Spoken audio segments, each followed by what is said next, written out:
Pour créer un fournisseur, on aura exactement la même démarche, seulement cette fois sur la partie acheter et payer.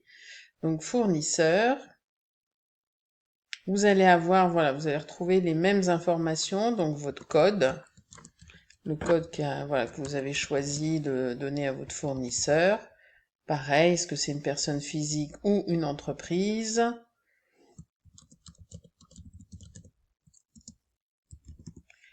La famille, si vous avez créé différentes familles de fournisseurs, le mode de règlement, toujours pareil, on va retrouver les différents types de règlements, par exemple LCR, l'adresse, comme je vous ai dit tout à l'heure, donc la territorialité, donc si c'est un fournisseur français ou un fournisseur de l'Union européenne pour l'autoliquidation, et même chose pour l'importation.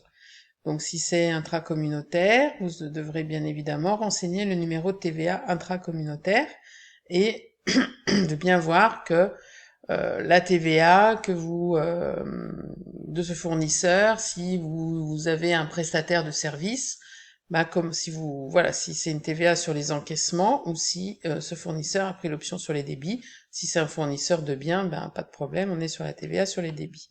Donc après, on va retrouver exactement les mêmes choses, hein, éventuellement donc l'IBAN du fournisseur pour des virements, si vous voulez le régler par virement. Si vous mettez article, ça veut dire que ce fournisseur est celui qui vous fournit tel article. Donc ça veut dire que ça vous laisse moins de liberté par la suite. Et toujours pareil, le paramètre donc en comptabilité pour que le transfert se fasse bien.